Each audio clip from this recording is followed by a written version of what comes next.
Meus amigos, tudo bem? Dignidade humana. Este princípio, ele não existe apenas em nossa Constituição Federal. Este princípio, na verdade, ele se refere a um direito natural de todo e qualquer ser humano. Nós estamos aqui por conta da nossa dignidade. Nós estamos aqui para que possamos aquilatar com precisão o valor do ser humano, o princípio da dignidade humana. Em que data consta que o primeiro homem pisou no solo terreno? Desde lá, meus amigos, como nós temos resolvido os nossos conflitos? Como nós estamos planejando materializar os nossos objetivos? Se percebermos bem, desde quando nós estamos aqui neste planeta, desde quando o homem está aqui neste planeta, ou seja, há aproximadamente 2 milhões de anos, este período apontado pela ciência, desde quando a ciência nos afirma que o primeiro hominídeo, Homo habilis, esteve na Terra, desde lá, até para defendermos a paz, nós fazemos a guerra. Desde lá, desde quando o homem pisou na face da Terra, para proteger o ser humano, nós estamos pisando em sua dignidade. Certamente você já ouviu a frase dita pelo romano Flávio. É uma expressão em latim que significa: se quer paz, prepare-se para a guerra. Até mesmo, meus amigos, em nome da liberdade, da igualdade, da fraternidade, até mesmo em nome desses princípios, destas metas em prol da dignidade do homem, nós chegamos a matar o próprio homem na guilhotina. Mas alguém pode dizer: nós matamos quem era contra os princípios revolucionários. Matamos o ser humano em nome da defesa dele. Quanta contradição! Quantos absurdos! Ou seja, até hoje, nós não aprendemos a resolver os nossos conflitos e materializar as nossas metas, a não ser pela guerra, pelo ódio, pela violência. Até hoje nós não entendemos bem frases de sábios, posturas de verdadeiros santos. Por exemplo, Jesus Cristo certa vez disse: tenhamos olhos para ver e ouvidos para ouvir. E penso que até hoje, no século XXI, nós continuamos cegos, surdos, mudos. Ainda nós procuramos resolver de forma indevida e até criminosa, resolver os nossos conflitos. Agora, aquele que aceita o convite, aquele que abraça o propósito de olhar atentamente para as lições do Evangelho de Jesus Cristo, ou seja, se nós tivermos e aquilatarmos, aprimorarmos a nossa sensibilidade, nós enxergaremos sem dúvida que Deus está trabalhando em nossas vidas em prol do ser humano. Nós perceberemos também que matar o semelhante, fazer o mal, jamais nos beneficia. Em Mateus, no capítulo 13, versículo 16, consta aquilo que Jesus Cristo disse de forma bem clara, literal. Bem-aventurados os vossos olhos, porque veem. Bem-aventurados os vossos ouvidos, porque ouvem. Até hoje, no século XXI, entretanto, só entendemos a mensagem do ódio e da guerra. Ainda estamos cegos, ainda não aprendemos a usar as nossas faculdades, ainda estamos mudos para perceber que a guerra, a violência, o ódio, jamais materializará a paz. Bom seria se os revolucionários percebessem isso. Bom seria se todos nós percebêssemos isso, que a rebeldia nada resolve. Agora, neste momento, eu quero complicar um pouco, até mesmo para que vocês usem as faculdades que vocês têm. A capacidade de analisar, de ver, de enxergar. Eu quero complicar um pouco. Como conciliar esse ensinamento de Jesus Cristo com aquilo que ele mesmo disse? Aquilo que Jesus Cristo disse para nós. Não julgue para que você não seja julgado. Como que nós vamos assim dilatar a nossa visão, as nossas faculdades e não usar estas faculdades? Ou seja, como que nós aceitaremos o convite de dilatar as nossas percepções e não julgarmos?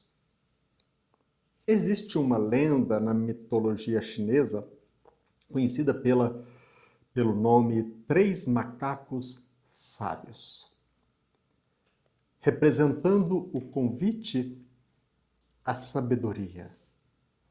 Os três macacos sábios, esta história narrada é conhecida como regra de ouro, em benefício da convivência social, em benefício de uma convivência harmoniosa, destacando valores que promovem a dignidade do ser humano, o equilíbrio na convivência social. Que ensinamento esta história nos traz? Esta lenda se refere, obviamente, a três macacos. Um representa o que não ouve, o outro representa o que não fala, e o último, o que não vê.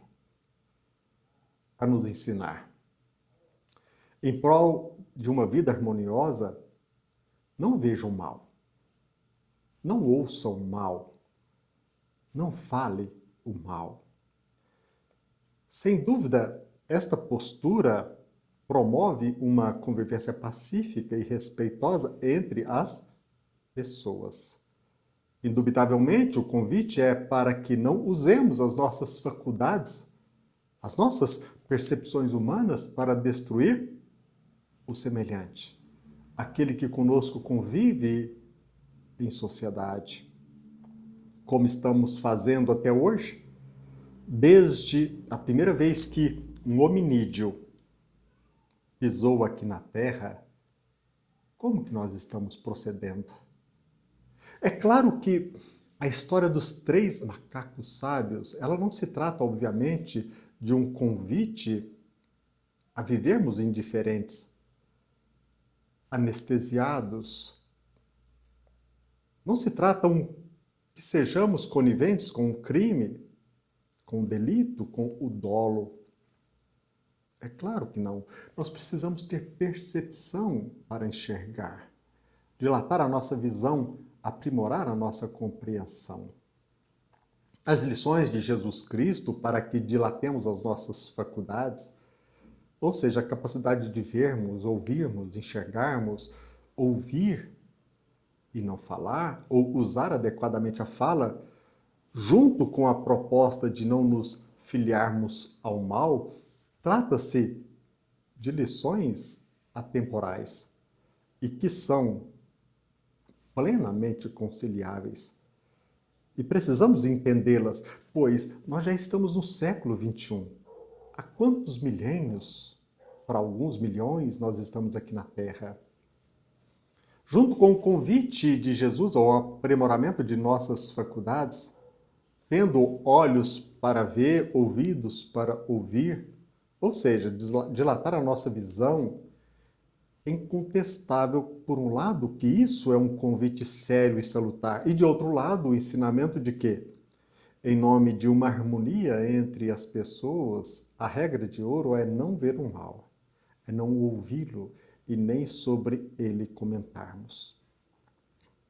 A toda evidência, a regra de ouro é não usar é não usar as nossas faculdades, os nossos recursos, os valores morais que abraçamos para destruir as pessoas. Em outras palavras, não nos vincularmos ao mal, não usarmos a violência, o ódio, a guerra em prol de nossos ideais. Não resta dúvida que o mal precisa ser destruído. Jamais as pessoas, porque somos filhos de Deus, somos nobres, somos dignos. O nosso semelhante, filho de Deus, como todos nós, o nosso semelhante é digno. E ele, em vez de ser atacado, ele precisa ser soerguido. E digo mais, por mais criminoso que ele seja. É claro que uma visão restrita nos impossibilita esta compreensão. E nós estamos falando tudo isso, meus amigos, porque neste canal, engana-se aquele que possa esperar uma palavra de estímulo à revolução, ao ódio, à rebeldia, jamais. Neste canal, em nome do princípio da dignidade humana, em nome de um direito de todo e qualquer ser humano, a nossa fala aqui, as nossas teses, as nossas propostas não têm como fim, como objetivo, incentivar a guerra, a revolução, ao ódio. Não estamos aqui para criticar a pessoa, aquele que é nosso semelhante.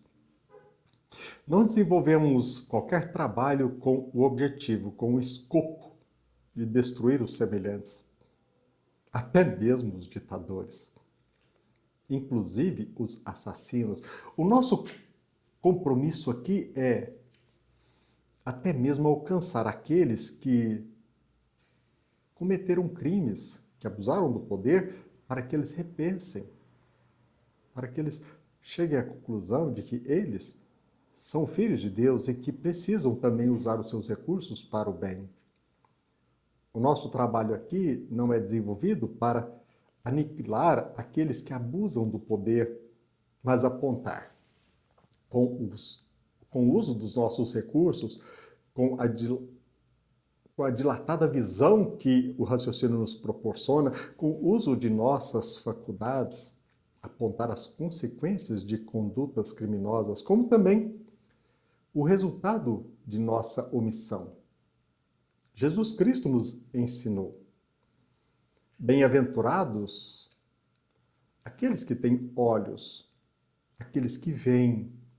Bem-aventurados os vossos ouvidos quando eles ouvem, como também o mestre dos mestres nos desafiou: atire a primeira pedra aquele que estiver sem pecado. Chegou a nos recomendar: não faça ao outro o que você não deseja que o outro lhe faça. O nosso trabalho aqui é em benefício de todos.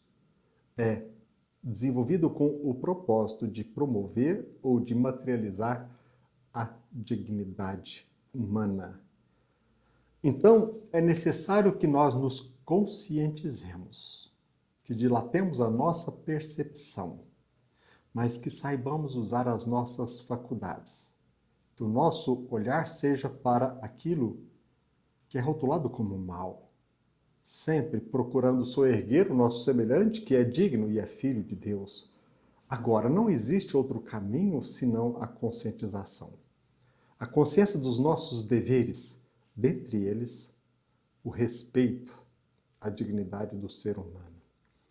Que possamos fazer parte deste número de pessoas, destas pessoas que querem, respeitando o outro, apontar para o mal e para as suas consequências. Um abraço. Pensemos nisso.